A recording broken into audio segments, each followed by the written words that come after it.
The real coach defence academy. अभी तक अगर जाकर नहीं देखे हैं पार्ट 2 इसका 11th केमिस्ट्री जो पार्ट 2 अभी नहीं जाकर देखे हैं तो जाकर the real coach defence academy के प्लेलिस्ट में देख लेना है। अब इससे हम आगे चलते हैं तो थर्ड नंबर क्या है मिश्रण। आपको हम तत्व और यौगिक तक करा चुके हैं, अब उसके बाद मिश्रण पर आएंगे। मिक्सचर क्या है यानी मिश्रण का मतलब मिक्सचर। तो सबसे पहले दो या दो से अधिक पदार्थ यानी दो या दो से कोई भी अधिक पदार्थ के संयोग से निर्मित अशुद्ध पदार्थ मिश्रण कहलाता है। अब मान लीजिए कि दो या दो से अधिक पदार्थ के संयोग से निर्मित जो अशुद्ध पदार्थ होते हैं उसे मिश्रण कहा जाता है। जैसे हवा नाइट्रोजन और ऑक्सीजन का मिश्रण, हवा उसमें नाइट्रोजन और उसमें O2 ऑक्सीजन का मिश्रण होता है, गन पाउडर होता है, नाइट्रा होता है तथा चारकोल का मिश्रण, ये सब क्या हो जाते हैं मिश्रण कहलाते हैं। तो आपको पता हो गया है कि मिश्रण क्या है, दो या दो से अधिक पदार्थों के संयोग से जो निर्मित अशुद्ध पदार्थ मिश्रण कहलाते हैं। एग्जाम्पल के लिए फर्स्ट एग्जाम्पल है हवा नाइट्रोजन और ऑक्सीजन का मिश्रण और सेकंड है गन पाउडर तथा चारकोल का मिश्रण होते हैं। मिश्रण कितने प्रकार के होते हैं तो सिंपल आप समझ लीजिए कि मिश्रण कितने प्रकार के होंगे। तो मिश्रण दो प्रकार के होते हैं, एक समांगी मिश्रण और सेकंड विषमांगी मिश्रण। होमोजेनियस मिक्सचर और हेटेरोजेनियस मिक्सचर, ये दो मिक्सचर होते हैं यानी कि समांगी मिश्रण और विषमांगी मिश्रण। क्लियर है। तो आपको समांगी मिश्रण किसे कहते हैं तो आपको समझ लेना है। समांगी मिश्रण वैसे मिश्रण जिनमें पदार्थ पूर्णतः घुल जाते हैं समांगी मिश्रण कहलाते हैं। यानी कि समांगी मिश्रण वैसे मिश्रण जिनमें पदार्थ पूर्णतः रूप से घुल जाते हैं समांगी मिश्रण कहलाते हैं। एग्जाम्पल चीनी का शरबत। अगर हम एक गिलास में जल लेते हैं जल वाटर और उसको हम क्या करेंगे और उसको इसको चीज में चीनी डाल देंगे शरबत बना देंगे तो जो चीनी का कण है वो पानी में क्या हो जाएगा पूर्णतः घुल जाएंगे। तो आपको जो ये कंटेनर है और इसमें ये चीनी का पानी क्या होगा पूर्णतः घुल जाएगा। तो समांगी मिश्रण वैसे मिश्रण होते हैं पूर्णतः जिनमें पूर्णतः घुल जाते हैं यानी कि वैसे मिश्रण जिनमें पदार्थ क्या होगा पूर्णतः घुल जाते हैं समांगी मिश्रण कहलाते हैं। चीनी का शरबत होता है एग्जाम्पल के लिए। चलते हैं नेक्स्ट कंसेप्ट की ओर। देखिए सेकंड है विषमांगी मिश्रण। सेकंड क्या है विषमांगी मिश्रण यानी कि हेटेरोजेनियस मिक्सचर वैसे मिश्रण जिनमें पदार्थ नहीं घुलते हैं यानी कि वैसे मिश्रण जिनमें पदार्थ नहीं घुलते हैं विषमांगी मिश्रण कहलाते हैं। एग्जाम्पल मिट्टी घुला हुआ पानी। लेकिन समांगी मिश्रण वैसे मिश्रण जिनमें पदार्थ आसानी से यानी पूर्णतः घुल जाते हैं उसको समांगी मिश्रण कहा जाता है। जैसे एग्जाम्पल के लिए चीनी का शरबत। लेकिन विषमांगी मिश्रण वैसे मिश्रण जिनमें पदार्थ नहीं घुल पाते हैं उसे विषमांगी मिश्रण कहा जाता है। मिट्टी घुला हुआ पानी। देखिए सार्थक अंक क्या है जो सिग्निफिकेंट फिगर। सार्थक अंक किसी वैज्ञानिक माप में उपस्थित निश्चित अंकों को सार्थक अंक कहा जाता है। सार्थक अंक वह अंक है जो किसी वैज्ञानिक मान में उपस्थित निश्चित जो अंक होते हैं उसको सार्थक अंक कहा जाता है। अर्थात अर्थात किसी भौतिक राशि देखिए इसका मतलब होता है कि अर्थात किसी भौतिक राशि को मापने के लिए 0 से 9 तक के अंकों में न्यूनतम जिन अंकों का उपयोग करते हैं उसे सार्थक अंक कहलाता है। यानी कि सार्थक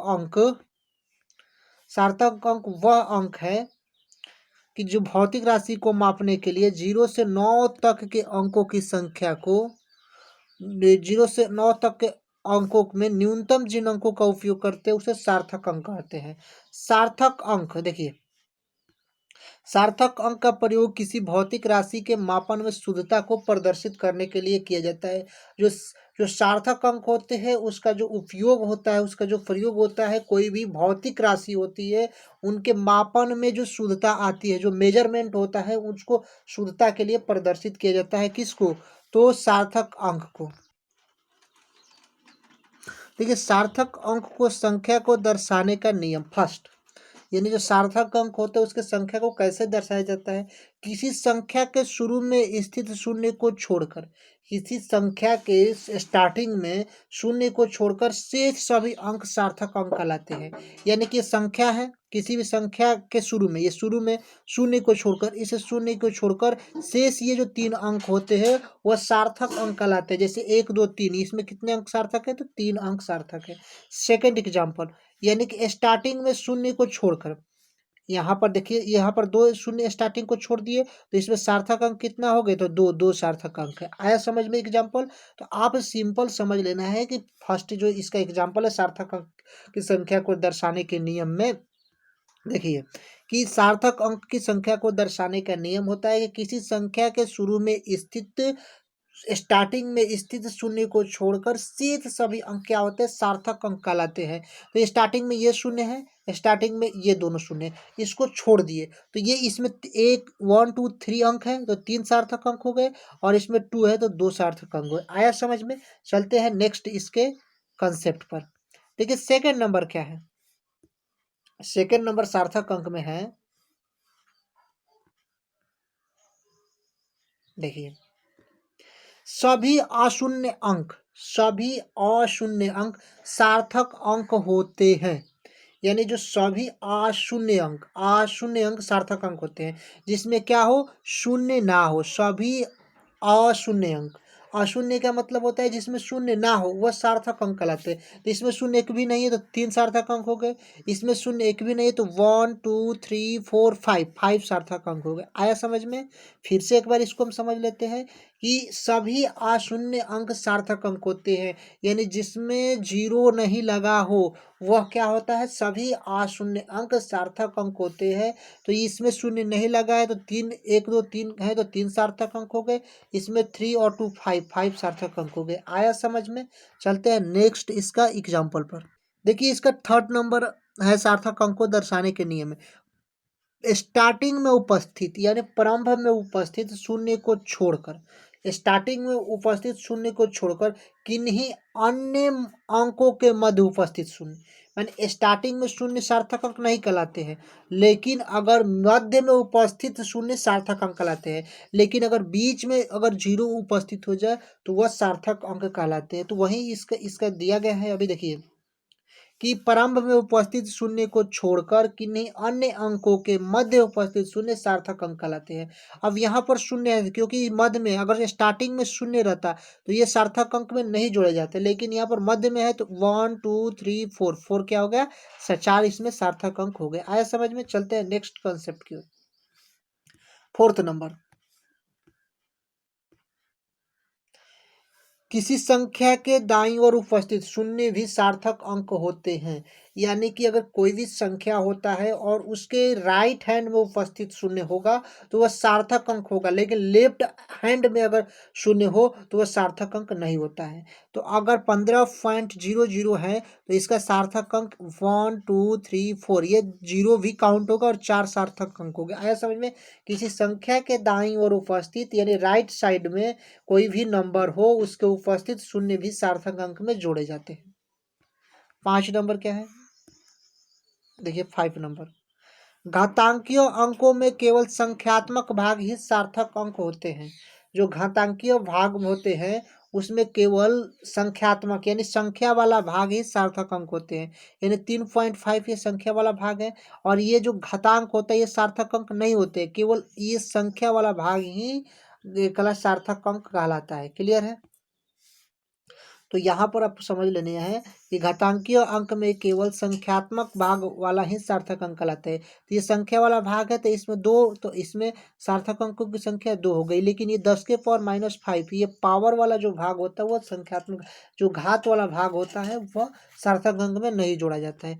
एग्जाम्पल सेकंड भी देख लीजिए कि 6.0223 गुणा 10 के पावर 23, तो इसमें जो ये पावर वाला है इसको सार्थक अंक में नहीं जोड़ा जाएगा, लेकिन 1 2 3 4 ये 4 जो अंक है संख्यात्मक उसको सार्थक अंक में जोड़ा जाएगा, तो सार्थक अंक की संख्या 4 हो जाएगी। आया समझ में? तो ये यहाँ तक आपको ये संख्यात्मक यानी कि सार्थक अंक का आपको काउंटिंग करने सिखा दिया। अब हम चलते हैं नेक्स्ट कंसेप्ट की ओर। देखिए वैज्ञानिक संकेतन क्या है? साइंटिफिक नोटेशन, वैज्ञानिक अंकन वह पद्धति है वैज्ञानिक अंकन वह पद्धति है जिसकी संख्याओं को उनके 10 की घात के रूप में लिखते हैं और इस प्रकार के सार्थक अंक को निरूपित किया जाता है। क्लियर है कि वैज्ञानिक अंकन वह सार्थक अंक है, वैज्ञानिक अंकन वह सार्थक अंक है, वैज्ञानिक अंकन वह सार्थक अंक है जिसमें संख्याओं को उनके 10 की घात के रूप में लिखते हैं और इस प्रकार इनके सार्थक अंक निर्धारित करते हैं। जैसे नोटेशन देखिए, इसे n गुणे 10 के पावर n के रूप में सूचित किया जाता है जहाँ n संख्या शून्य रहित अंक हो। देखिए इसका उपयोग सार्थक अंकों की गणनाओं में किया जाता है। जो इसका उपयोग किया जाता है वह सार्थक अंक की गणनाओं में किया जाता है। देखिए आयतन क्या है, सिंपल आपको समझना है कि आयतन यानी वॉल्यूम। वॉल्यूम क्या है, सिंपल आपको अगर 9th में आप पढ़ चुके हैं, ये 11th का सिलेबस है। आयतन किसी निकाय यानी कि कोई भी, अगर निकाय का मतलब होता है बॉडी, बॉडी होता है। अगर कोई भी निकाय या तरल फ्लूइड, कोई भी निकाय हो, निकाय या तरल, निकाय हो यानी बॉडी हो या फ्लूइड हो यानी तरल हो, के द्रव्यमान, उसका कोई भी द्रव्यमान होगा, वह द्रव्यमान द्वारा छेके गए स्थान को, जो द्रव्यमान होता है वो बॉडी को, और जो स्थान छेकता है उसको आयतन कहा जाता है। आया समझ में कि किसी निकाय यानी बॉडी या तरल जो भी पदार्थ होता है वह द्रव्यमान द्वारा जो छेके गए स्थान, जितना जो छेके गए स्थान जो होता है उसको हम आयतन कहा जाता है। क्लियर है कि कोई भी बॉडी हो, कोई भी अगर तरल पदार्थ हो, वह अपने द्वारा जो द्रव्यमान द्वारा जो छेके गए स्थान होता है, जो मास जो होता है उसमें, उसके द्वारा जो छेके गए जो शेप, वहाँ पर जो स्थान होता है, जो शेप होता है, उसको आयतन कहा जाता है। इसे भी द्वारा सूचित किया जाता है। आयतन को किससे द्वारा सूचित किया जाता है, तो इसे भी द्वारा सूचित किया जाता है आयतन को। एसआई पद्धति में आयतन का मात्रक मीटर क्यूब होता है। एसआई पद्धति में आयतन का मात्रक मीटर क्यूब होता है, लेकिन रासायनिक प्रयोगशाला में, देखिए ये मोस्ट इम्पोर्टेंट है, लेकिन रासायनिक प्रयोगशाला में आयतन को सेंटीमीटर क्यूब या डेसीमीटर क्यूब भी द्वारा सूचित किया जाता है। क्लियर है, सेंटीमीटर क्यूब या डेसीमीटर क्यूब द्वारा सूचित किया जाता है। कब, रासायनिक प्रयोगशाला में। 1 लीटर 1000 मिलीलीटर के बराबर होता है और 1000 सेंटीमीटर क्यूब 1 डेसीमीटर क्यूब के बराबर होता है। तो आपको यहाँ तक तो आयतन का परिभाषा हो गया। अब यहाँ पर देख लीजिए थोड़ा इसका एग्जाम्पल के लिए थोड़ा कम, हाँ देखिए चित्र में, देखिए यहीं पर बताया गया है वही चित्र में, फिगर में, कि 1 लीटर 1000 मिलीलीटर के बराबर होता है और 1000 सेंटीमीटर क्यूब 1 डेसीमीटर क्यूब के इक्वल होता है। ये तो आपको समझ अभी अभी समझा भी चुके हैं। अब देखिए चित्र 1.5 में दिया गया है कि ये वॉल्यूम है। वॉल्यूम 1000 सेंटीमीटर क्यूब और 1000 मिलीलीटर और 1 डेसीमीटर क्यूब के रूप में ये दिया जाता है। क्लियर है। अब 1 लीटर हो जाता है डेसीमीटर क्यूब। अब देखिए ये से वॉल्यूम को, ये वॉल्यूम 1 सेंटीमीटर क्यूब होता है और इसके द्वारा जितना जो स्थान छेका गया है वही आयतन होता है। 10 मीटर क्यूब 1 डेसीमीटर क्यूब भी इसको प्रदर्शित किया जाता है। तो आयतन मापने में विभिन्न मात्रक के इसका उपयोग किया जाता है जो आयतन मापा जाता है। क्लियर है। अब देखिए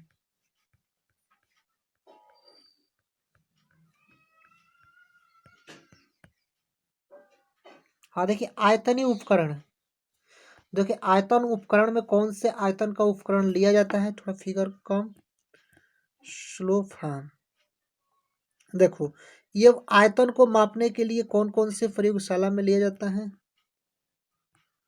हाँ देखिए, तो आयतन के उपकरण में मापने के लिए हमको ब्यूरेलेटर लेना चाहिए, पिपेट लेना चाहिए, ग्रेजुएटर सिलेंडर लेना चाहिए और क्या लेना चाहिए, वॉल्यूमेट्रिक फ्लैक्स लेना चाहिए। तो ये आपको आयतनीय उपकरण मापने के लिए लेना चाहिए। अब देखिए यहाँ पर दिया प्रयोगशाला में द्रव या विलयनों के आयतन के मापन में ब्यूरेट लिया जाता है। द्रव द्रव के जो आयतन विलयन होता है उसको मापने के लिए ब्यूरेट का उपयोग किया जाता है। और ये ब्यूरेट देखिए, ये ब्यूरेट यहाँ पर है, ब्यूरेट यहाँ पर देखिए ब्यूरेट है, कलर ब्लैक ले लेते हैं, ब्यूरेट है। और यहाँ पर 0 मिलीलीटर 0, 1, 2, 3, 4, 5, 8, 20 तक है। ये ब्यूरेट से मापा जाता है द्रव विलयनों को, आयतन। पिपेट आंशिकतः सिलेंडर इत्यादि को नापते हैं। आयतन के मापन में ब्यूरेट, पिपेट, आंशिक सिलेंडर इत्यादि का प्रयोग किया जाता है। साथ ही आयतनी फ्लास्क का प्रयोग ज्ञात आयतन के विलयन तैयार करने में किया जाता है। आयतनी उदाहरण है। तो ये सब आपको आयतन के मापने के लिए यंत्र हो गए। अब हम चलते हैं द्रव्यमान क्या है, घनत्व क्या है, सॉरी, घनत्व क्या है, डेंसिटी। डेंसिटी क्या है यानी कि घनत्व। तो घनत्व डेंसिटी के बारे में हम समझेंगे। ले लेते हैं ये पेन। घनत्व क्या है, घनत्व यानी कि डेंसिटी। किसी पदार्थ के प्रति इकाई आयतन का द्रव्यमान घनत्व कहलाता है। किसी पदार्थ के प्रति इकाई आयतन का द्रव्यमान घनत्व कहलाता है। इसे डी द्वारा सूचित किया जाता है। इसे कैसे सूचित किया जाता है, इसे डी द्वारा सूचित किया जाता है। क्लियर है कि घनत्व को डी द्वारा सूचित किया जाता है। घनत्व बराबर द्रव्यमान बटा आयतन होता है। जो घनत्व को डी से सूचित किया जाता है तो डी बराबर द्रव्यमान को एम से और आयतन को भी से सूचित किया जाता है तो डी बराबर एम अपॉन का भी होता है। तो वहीं आपको फॉर्मूला हम लिख दिए कि डी बराबर एम अपॉन का भी होता है। क्लियर है, डी बराबर एम अपॉन का भी होता है।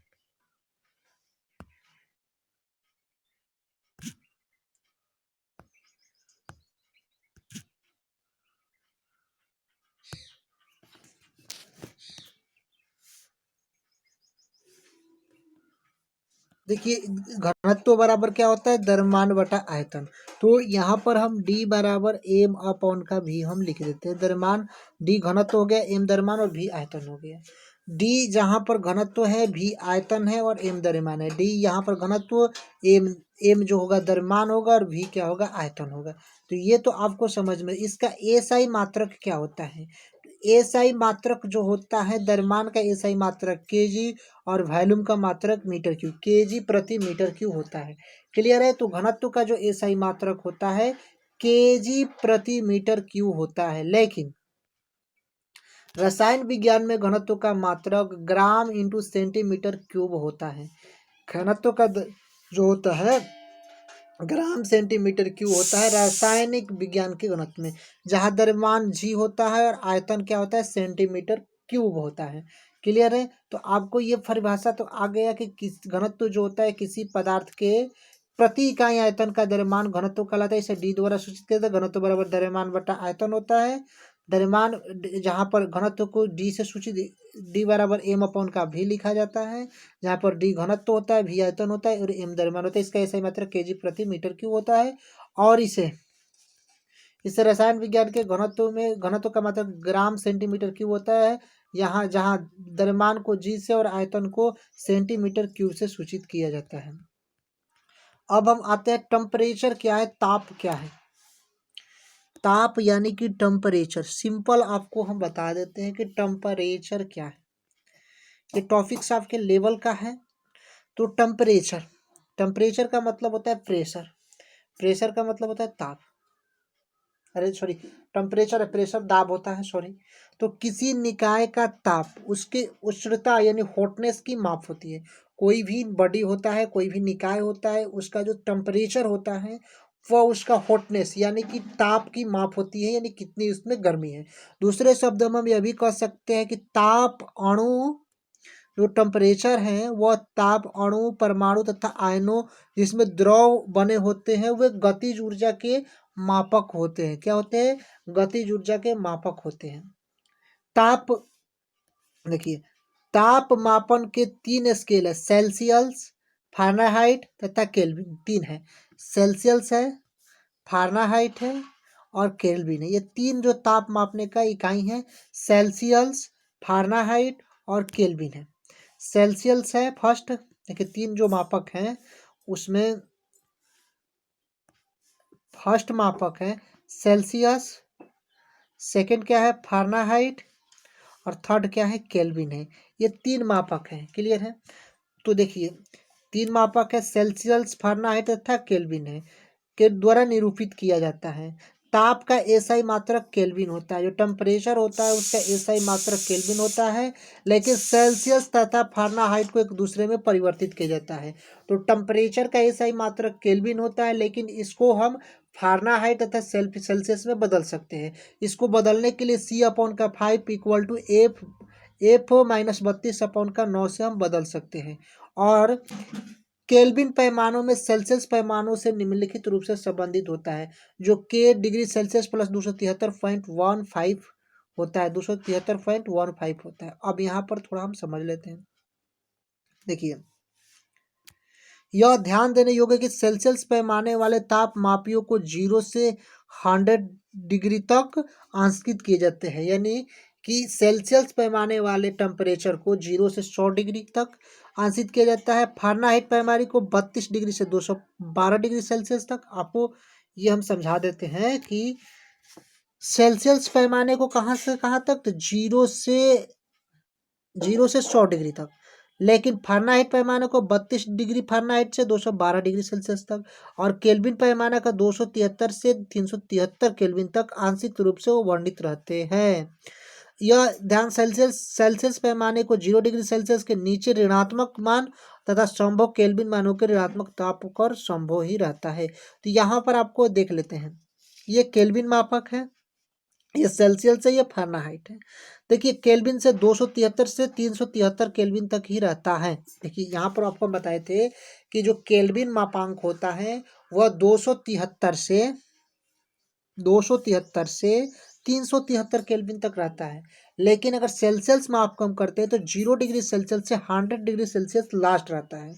0 डिग्री सेल्सियस से 100 डिग्री सेल्सियस लास्ट रहता है, लेकिन अगर फ़ारेनहाइट पैमाने को करते हैं तो 32 डिग्री से 212 डिग्री फ़ारेनहाइट लास्ट रहता है। तो यहाँ पर आपको बताया गया है मापन के लिए कि देखिए, 0 डिग्री सेल्सियस से 100 डिग्री सेल्सियस क्या सेल्सियस पैमाने पर मापा जाता है। 32 डिग्री फ़ारेनहाइट से 212 डिग्री सेल्सियस तक इसको फ़ारेनहाइट को मापा जाता है, और केल्विन को 273 से 373 केल्विन। यही आपको फिगर में भी बताया गया है कि केल्विन को 273 से 373 केल्विन तक ले जाता है। ये केल्विन पैमाना है फर्स्ट, और सेकंड पैमाना है सेल्सियस पैमाना, जो 0 से 100 डिग्री सेल्सियस, और फ़ारेनहाइट पैमाना से 32 डिग्री से 212 डिग्री फ़ारेनहाइट होता है। तो ये आपको आज हम ताप तक कर चुके हैं। अब यहाँ पर पार्ट जो 4 आएगा, देखिए, अब तो हो गया। पार्ट जो 4 आएगा मोस्ट इम्पोर्टेंट, उसमें एवोगाड्रो रूल है। सारे अब रूल अब आगे हम कराएंगे। ये कंसेप्ट क्लास जो बेसिक था वो पार्ट 3 तक आपको हम करा चुके हैं। पार्ट 4 आएंगे तो बेसिक रूल और कंसेप्ट के साथ आएंगे।